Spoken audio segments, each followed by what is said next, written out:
That's not a comic book. Now that's a comic book. Hi everyone, welcome to another episode of Comic Reviews. This will be a really light week. I only got 2 books to talk about. I know I said I'd talk about Zero Year, but people, shit just came up. But no, I'm not gonna promise. I don't know. Life is crazy. I'm gonna try though. But speaking of trying, do or do not, there is no try.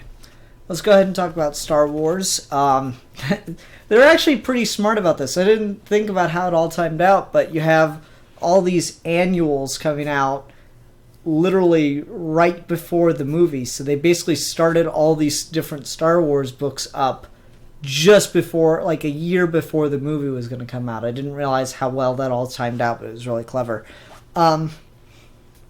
So we're beginning with the Darth Vader Annual number 1. Because Darth Vader has had his own book for a year. And this is okay. I did enjoy it. I did enjoy it, but I didn't enjoy it as much as I did the Star Wars Annual from last episode. And there are a number of reasons for that. They're both, as far as the stuff I'm reading, pretty ineffectual to the overall story. And they're not, drastically different in terms of quality of storytelling or anything. It's just the stakes for that one felt higher than they do here. So the premise of this book is you have this king of a planet that, it's a big ore planet. And he set a trap to kill Darth Vader, and unfortunately he's going to have to sacrifice his daughter to do it. Vader's visiting the planet to collect more ore that they need for the new Death Star. And that's fine, and it's kind of interesting to see Vader and Anakin kind of merge in that way, because it's kind of the stuff Anakin was doing, was going to check on planets and see how they were doing or what they needed help with the Republic. And here, it's Vader checking on planets to see how they can better serve the Empire. And so it's all like this guise of a diplomatic ceremony or something. But instead, it's like this really elaborate trap, and just things keep going wrong. And basically, at the end of it, Vader ends up saving the daughter that would have been sacrificed, killing the rest of her family and bloodline, leaving her to rule, and giving her literally a piece of Alderaan to remind her of the power of the Empire and what it means to not serve them. So she's going to be the new ruler of the planet, and she's going to know where it stands. You're not going to have a chance to fight against or kill anyone in the Empire. It's not going to matter. The Empire's still going to come to your front door eventually because you have something they want, so you better not disappoint them. You have this planet to rule, and that's going to have to be good enough for you. It's like he has this really cool line at the end of it, where he says, no, he doesn't say It says, Queen Trios, this world is yours to rule, but do not forget whom you serve. So, it seems like it's a very Anakin issue because, they're in a death trap and he ends up saving the princess and, going back to defeat the evil king, as it were, but he ends up cutting off her hand because she tries to shoot him, and he leaves her in power, and she just clearly doesn't want to be. So overall, it's an interesting premise and everything. It's just pretty much equal stakes, all things considered, as far as affecting the rest of the stuff I'm reading. Just not as... annuals, I wish they just tied in more to the actual story that was going on in the books, as opposed to kind of being their own thing. That always... Not always, but that tends to disappoint me to a certain extent. It just depends on how good the story of it is on its own. on its own. And this, like I said, it's just alright. There's nothing, like, wrong with it, but it just didn't impress me or anything. The art looked pretty good, though. I was pretty happy with that. And the panel design was alright, too. Nothing, like, special. Just looked good. Interesting premise, though. I guess the premise is probably the strongest part, and I guess it makes you wonder about, is Anakin still in Darth Vader, or has the monster taken over, and this just kind of confirms that they're one and the same, and always have been. Anakin just happened to be on the good side once. Good side. Yeah, so just alright. Nothing to write home about. I can't recommend rushing out to pick it up or anything, but if you're at the shop and you see it and you're wondering about it, give it a try. And then we have Doctor Who, the Eighth Doctor, number 2. This should have been last week, which would have meant this would be a very light week, but my shop didn't get it to me for one reason or another. So anyway, here we are with more of the Eighth Doctor.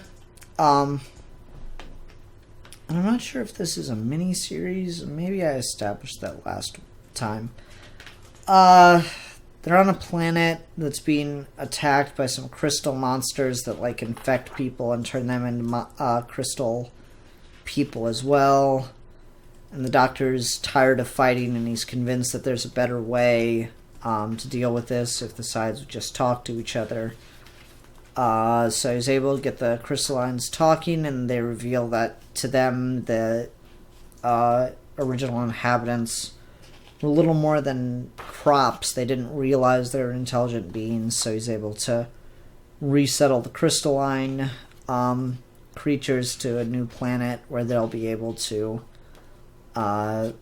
populate their own race a little more, and then the cat people that the crystalline entities were attacking will be able to live in peace. And yeah, it's Doctor Who, people. It's always going to be weird.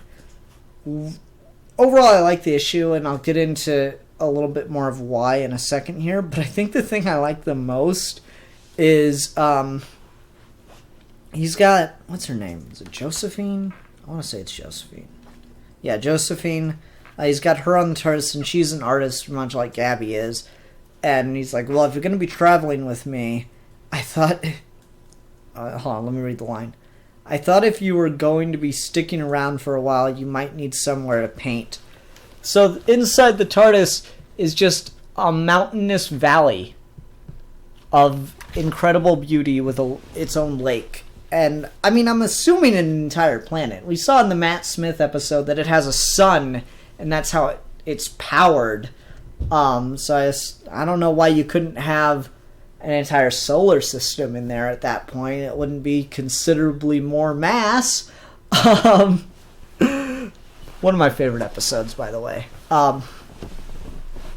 Also, I'm wearing my pajamas today because it's comfy.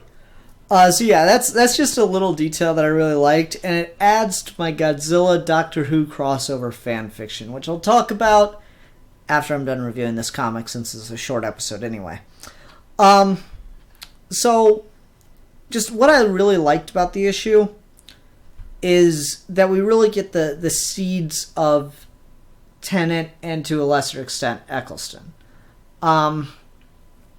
We have a very war-weary Doctor. He really doesn't like that people are fighting or anything. You got a lot of stuff in here that sounds a lot like what Tennant and even Capaldi were saying about soldiers.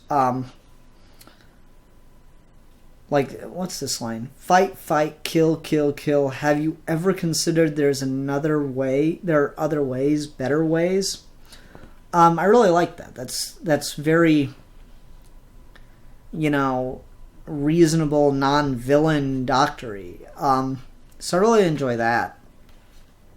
And that's just, this is the kind of Doctor Who I really like, where he's able to make the two sides work something out. And And Josephine has a really good line that seems to be, kind of alluding to the decision the Doctor will have eventually thought he made later on in the Time War. So I think that's pretty much what we're doing, is just kind of setting up the Eighth Doctor as he gets closer to the Time War. And they're a little vague as to whether or not that's happening with his timeline right now.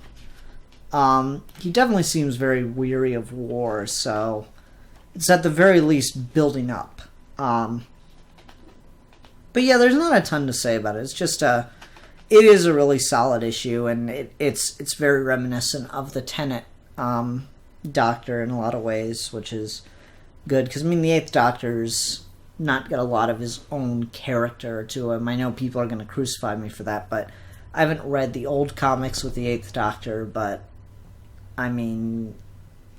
does anyone even really acknowledge those in the show besides a few passing references or anything? And they weren't affected by the Time War and all that stuff, so it's just a different thing right now. But no, I'm glad to see the Doctor be, peaceful and not the bad guy of a story, or not be told that he's the bad guy of the story. Because I've been getting a little sick of that. So, it's really good though. Really liked it. Excited to read more of the Eighth Doctor, just not a ton to say about it. Alright, so, Doctor Who Godzilla crossover.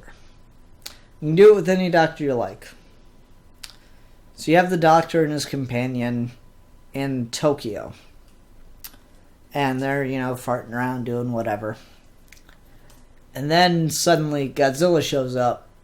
And it's all, everyone's freaking out and everything. And of course the companion says, "Oh my god, Doctor, we've got to help." And he goes, "I agree." So they get in the TARDIS. And the TARDIS starts to fly around Godzilla and it's distracting him, making him look around. He's trying to swat at it and attack it. And the Doctor puts the companion in charge of flying the TARDIS. And he has some kind of weird glowy ball things that he keeps dropping out around Godzilla. And they don't land on the ground. They just kind of hover around Godzilla in a circle as he drops them out of the TARDIS. They start to form a circle around Godzilla. And as Godzilla is attacking and doing his atomic breath effect on him, toward the TARDIS, and he's not quite hitting it, but it's really close call. Suddenly a big ray of light comes from all the orb things that surround Godzilla, and he's gone. Just vanishes right in the blink of an eye, as do the orbs. And the Doctor closes the TARDIS door, wipes his hands off, and goes back to flying the TARDIS. And his companion goes, "Wait, Doctor, what happened to him?" And he's like, "Okay, well, listen, don't be mad." And the companion goes, "Doctor, what did you do with the 1,000-foot fire-breathing lizard?" He goes, "Well, actually, it's not a lizard. It's a dinosaur, and it's not breathing fire. It's concentrated radiation." He says, "Doctor, what did you do?" And then you just hear the Godzilla roar, and they turn, and it's coming from deep inside the TARDIS. And then that cliffhanger Doctor Who sound effect plays. That is your Godzilla Doctor Who crossover. What they do from there, I don't particularly care, because that on its own would be incredibly awesome. And that little scene where the TARDIS has its own mountains and valley and lake and everything totally justifies my fan fiction. Not even a Godzilla fan that much. So, hope everyone enjoyed that little tidbit, and thank you very much for watching this episode of Comic Reviews. Like I said, it was a very light week, but you, my dear viewer, can remedy that. So if you have an ongoing series that you would like me to pick up, or just a single issue that you know is coming out, please leave it in the comments down below. I promise to pick up at least one issue, and if it's an ongoing series, if I enjoy it enough, I will add it to my pull list and continue to pick it up. Otherwise, graphic novels or trade paperbacks, leave them in the comments below. I promise to keep my eyes out for them. I can't promise to be able to get them because some of them are out of print and there's this whole thing, but I promise to keep my eyes open, and if I see it, I will pick it up, I guarantee it, and review it here on the show for you. Anyway, everyone, thank you very much for listening.